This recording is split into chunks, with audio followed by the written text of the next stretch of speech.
Welcome to Brainwaves and Breakthroughs.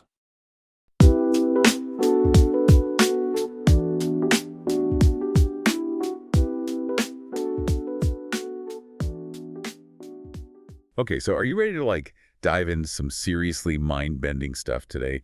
We're talking about living longer, like way longer, cheating death, maybe even uploading your mind to a computer. It sounds crazy. But the sources you sent in for this deep dive, they suggest it might not be so far-fetched after all. We've got a UN report on the future of longevity biotech, an article on the wild concept of mind uploading, a piece on how technology and culture are reshaping our relationship with death, and even an overview of global death rituals, from sky burials to jazz funerals. Buckle up, because we're about to go deep. It's fascinating to me how all these topics are kind of converging, right? Like we're redefining what it means to be human in an age where the boundaries of life and death are getting blurrier and blurrier. Yeah, and it's not just some abstract philosophical debate. This is happening now, like that UN report.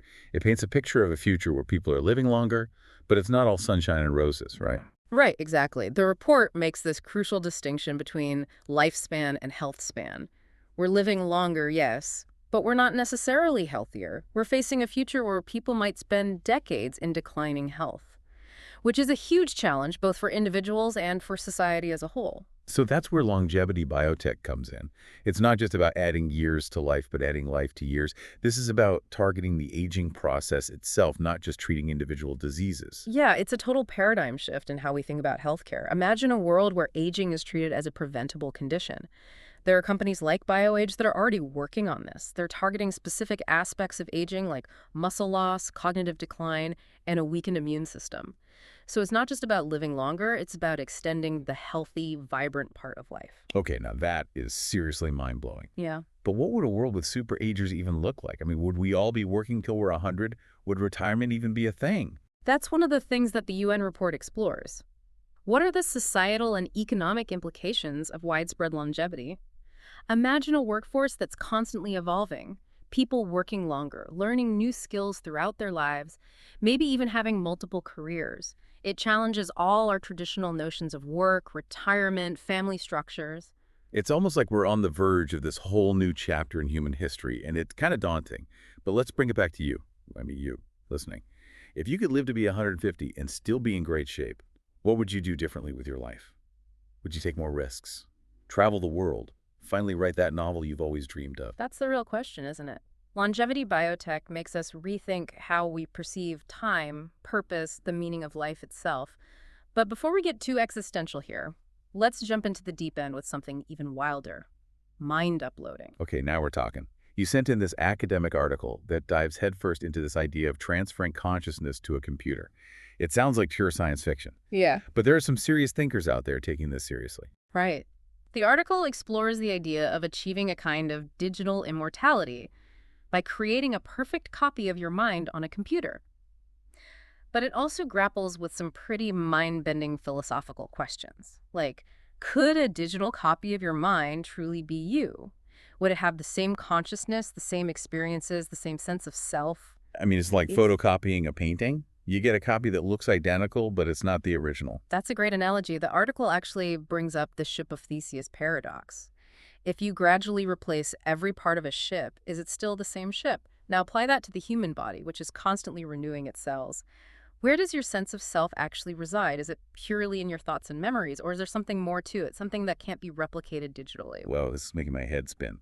It makes you wonder what it really means to be human, you know? Is it our physical body, our thoughts, our experiences? And if we could upload our minds, would it be like living forever? Would our digital selves have the same hopes and fears and desires as our physical selves? Could we grow and learn and change in a digital environment? These are some big, big questions. And while mind uploading might still be way off in the future, the article points out that we're already interacting with technology in ways that are blurring the lines between the physical and the digital. Think about social media, virtual reality, the way we're creating digital versions of ourselves online. Are we already on a path towards a kind of digital immortality? That's a great point. Even if we don't achieve full mind uploading, we're creating digital legacies that will outlive us. Our photos, videos, emails, social media posts, they'll all continue to exist long after we're gone. So in a way, we're already creating a form of digital afterlife. But what about the people who are actively trying to cheat death right now? like today. That's what the next source dives into. It looks at all these emerging technologies and cultural trends that are reshaping how we think about death. It's not just science fiction anymore, it's about real-world innovations that are pushing the boundaries of what's possible. We're talking cryonics, freezing bodies in the hopes of future revival, digital immortality projects, even using nanotechnology to repair cellular damage and potentially reverse aging. And it's not just about the technology itself, it's about these changing cultural attitudes towards death. The article talks about the rise of the death positivity movement, which encourages open and honest conversations about death and dying. It's about breaking down taboos and helping people feel more comfortable discussing their end-of-life wishes. Like we're moving from a culture that fears and denies death to one that embraces it as a natural part of life. Exactly. And it's not just a Western phenomenon. That final source you sent, it takes us on this fascinating journey around the world, exploring how different cultures have approached death throughout history. You've got sky burials in Tibet, where they leave bodies exposed for vultures, reflecting Buddhist beliefs about impermanence and the cycle of life and death. Then there's Famadihana in Madagascar, where families exhume the bodies of their ancestors to dance with them and reconnect. And who could forget those vibrant jazz funerals in New Orleans, this incredible blend of mourning and celebration. What I find remarkable is how these traditions, they're often rooted in spiritual beliefs, but they also serve these really practical purposes. They've evolved to address the emotional needs of communities and the environmental realities of different regions. It's a reminder that death is a universal human experience, right? But the ways we approach it are so diverse and culturally rich. Makes you wonder, what are the rituals and traditions surrounding death in your own family or community? And how are those traditions evolving in this rapidly changing world?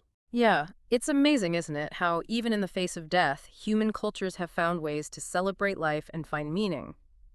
But let's get back to that piece on emerging tech and cultural trends for a sec, because there's this real tension there, like between our desire to live forever and this idea of accepting death as a natural part of life. Yeah, it's like we're simultaneously terrified of death, A&D, obsessed with conquering it. Yeah. On the one hand, you've got people investing in cryonics, literally freezing their bodies for a chance at future revival.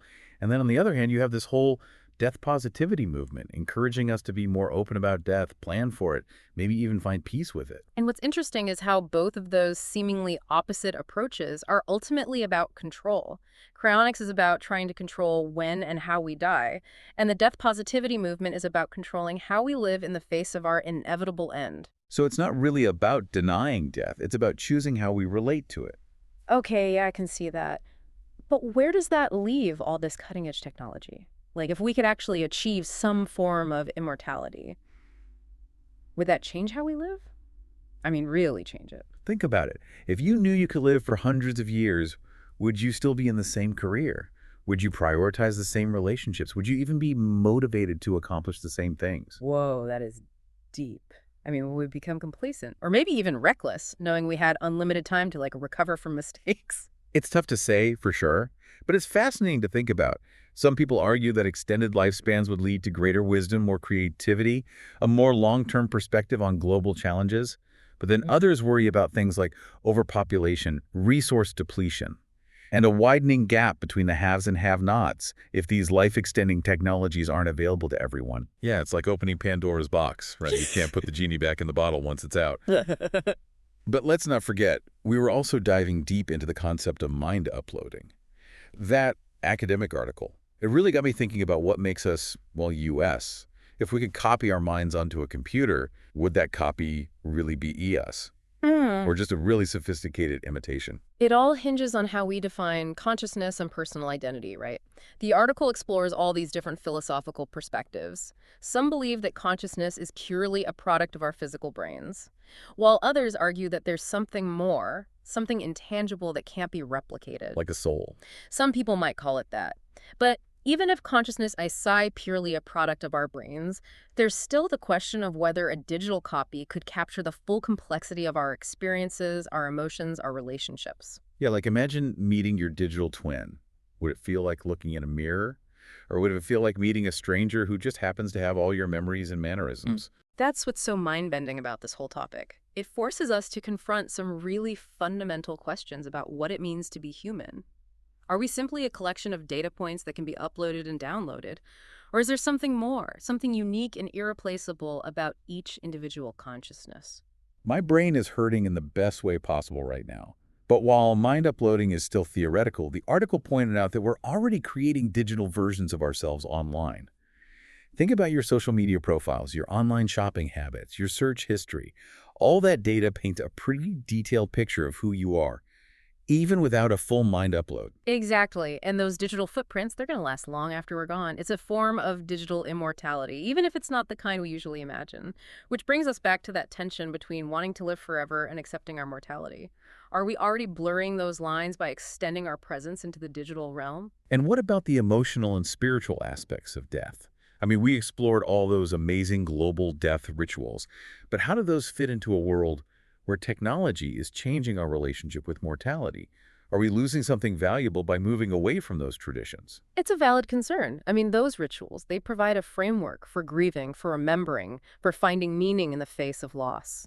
So as technology advances, it's important to make sure we're not losing sight of those essential human needs. But maybe there's a way to integrate technology with tradition, to find new ways to honor the dead and celebrate life that resonate with our evolving understanding of what it means to be human. Absolutely. Technology can be a powerful tool for connection, for remembrance, even for healing. Think about virtual memorials, online grief support groups, or even the ability to preserve loved ones' voices and stories in a digital form. It's like we're on the cusp of this new era of death and dying, one where technology plays a role but doesn't necessarily dictate the terms. We're still searching for meaning, for connection, for comfort, just in new and evolving ways. I feel like we've jumped into so many different rabbit holes today. Yeah, it's been a wild ride for sure. We've gone from tweaking our biology to like actually transcend death, Yeah. to wrestling with like the very essence of consciousness. This deep dive has really like stretched my brain about what's possible and what it even means to be human, you know? That's the thing about these sources, right? They really challenge us to confront our deepest fears and our biggest aspirations, to question our assumptions about everything, and to just imagine like what the future could hold. We've explored the potential of technology to extend life. But we've also seen how cultures around the world have grappled with these same questions for centuries through ritual and tradition. Yeah, those rituals were fascinating, even from sky burials to jazz funerals. Yeah. It's incredible how humans have found ways to find meaning and comfort, in the face of something as like universal as death. It really highlights how death isn't just this biological event. It's a deeply cultural and spiritual experience for so many people. And these rituals, they give us a framework for grieving, for remembering, for honoring the dead. They help us navigate all the complex emotions that come with loss and transition. It makes you wonder, though, are we at risk of losing something valuable as we become more and more reliant on technology to deal with death? Like, are those ancient traditions becoming obsolete in a world where we can create digital memorials, upload our consciousness, or even freeze our bodies for future revival? I mean, it's wild to even think about. It's a really important question. As technology keeps advancing, it's crucial to remember that our relationship with death is more than just a scientific or medical matter.